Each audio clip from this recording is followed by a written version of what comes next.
Hello everyone, welcome to my YouTube channel. আজি মই আপোনালোকৰ বাবে নতুন ভিডিঅ' লৈ আহিছোঁ তো ভিডিঅ'টো আৰম্ভ কৰোঁ বলক। খুঁটাবোৰ কিহৰ বাবে কাটি থাকে মই দেখাই দিছোঁ। প্ৰথম ফ্ৰেমটো মই গুচাই লৈছোঁ আৰু গুচাই তাৰ পিছত মই তেলটো দি ল'লোঁ। তেলটো দিয়াৰ পিছত আপোনালোকক দেখাইছোঁ মই ফ্ৰেমটো প্ৰথমে খুলি লৈছোঁ গোটেইখিনি তলৰ আৰু খুঁটাবোৰ কিহৰ কাৰণে ফাঁচে আৰু এইখিনি জেগাতে ফাঁচি থাকে তে ফাঁচাৰ কাৰণে খুঁটাটো ফাঁচাৰ কাৰণে আপোনাৰ বাৰে প্ৰতি আপোনালোকৰ বেজি ভাঙি থাকে আৰু ভবিন কেছৰো প্ৰব্লেম বুলি কৈ থাকোঁ মই যে আপোনালোকে এইবোৰ খুলি কেনেকৈ লগাব লাগে মই দেখাই দিছোঁ। এটাৰ পিছত এটা ভালকৈ লগাব ভালকৈ আৰু খাব লাগিব বস্তুটো। খাপ খোৱাৰ পিছত এতিয়া হৈ গ'ল মই এনেকৈ দেখাই দিলোঁ। তাৰপিছত এইটো আপোনালোকে দেখিছে মই বেজিটো চেঞ্জ কৰি দিম আৰু বেজিটো নতুন বেজি লগাই দিম কাৰণ অলপমান ভাঙিলেও বেজিটোৰ পৰা সূতাটো কাটি কাটি যাই থাকিব।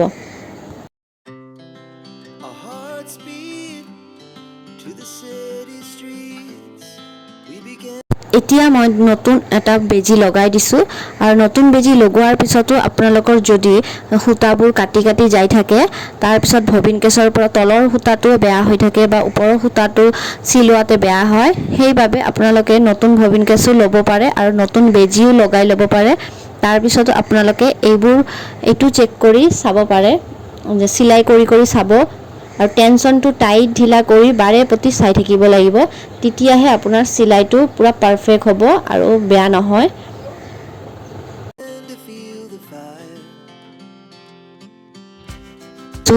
যে চিলাই কৰাৰ পিছত কাপোৰটো কেনেকৈ চিলাই হৈছে আৰু বহিছেনে নাই মই দেখাই দিছোঁ। আৰু এনেকুৱা মানে প্ৰব্লেম হ'লে আপোনালোকে নিজে ঠিক কৰি ল'ব পাৰিব। আৰু এইটো মেচিনত মোৰ প্ৰব্লেম হৈছিলে বেজিটো সোমাই যায় ভাঙি গৈছিলে, সেইটো কাৰণে মই এইটো খুলিছিলোঁ আৰু বেজিটোৰ কাৰণে কাপোৰটো চিলোৱাও যোৱা নাছিলে, সূতাটো মানে নবহে ওপৰত উপঙি আহে টাইপৰ হৈছিলে। সেইবাবে মই এইটো খুলি মই এনেকৈ কৰি দেখাইছোঁ। আপোনালোকৰ যদি এনেকুৱা প্ৰব্লেম হয় আপোনালোকে কৰিব পাৰিব। আৰু মই যিটো মানে চিলাইটো ডাঙৰ হয় সৰু হয় সেইটো মই অলপমান ডাঙৰ কৰি লৈছোঁ আৰু দেখিছে কেনেকুৱা হৈছে পূৰা পাৰফেক্ট হৈছে এতিয়া। আৰু কোনটো কাপোৰত কেনেকুৱা চিলাই হয় মই আপোনালোকক এইটো ভিডিঅ'তে দেখাই দিছোঁ যে পাতল কাপোৰত বা কটন চিল্কৰ এইবিলাক কাপোৰত কিছুমান পূৰা অলপমান কুচকুচ হৈ যায় তে কিহৰ কাৰণে হয় কি কৰিব লাগে তে এইটো ভিডিঅ'ত আপোনালোকে চাই থাকক, স্কিপ নকৰিব।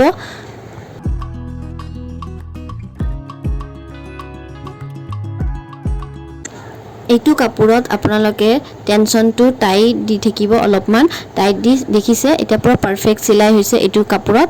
আৰু মই এতিয়া পূৰা চিল্ক কাপোৰটো যিটো হয় সেইটোত মই চিলাই দেখাই দিছোঁ, দেখিছে অলপ অলপ কুচকুচ হৈছে, সেইকাৰণে কি কৰিব লাগে আপোনালোকে চাই লওক।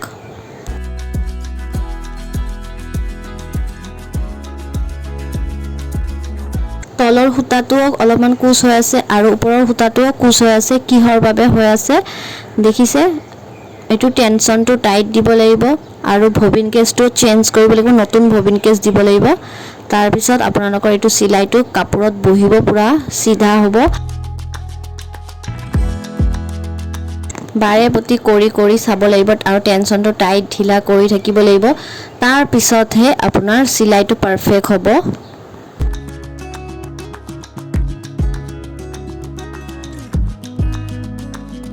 কুচ হোৱাটো বন্ধ হোৱাই নাই এতিয়ালৈকে, ঠিক হোৱা নাই তো আৰু মই ভবিনটো চেঞ্জ কৰি দিম আৰু চেঞ্জ কৰাৰ পিছত আপোনালোকক চিলাইটো দেখাই দিছোঁ।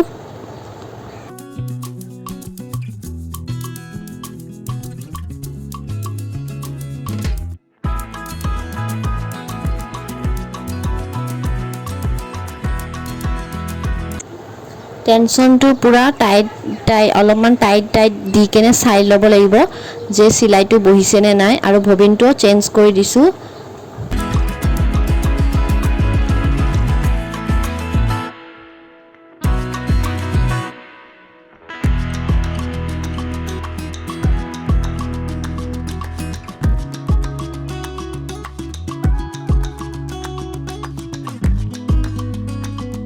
এতিয়া মই চিলাই কৰি দেখাই দিছোঁ, আপোনালোকে চাওক কেনেকুৱা হৈছে আৰু কি কৰিলে চিলাইটো কুচ নবহে তে ভালদৰে আপোনালোকে এই ভিডিঅ'টো চাব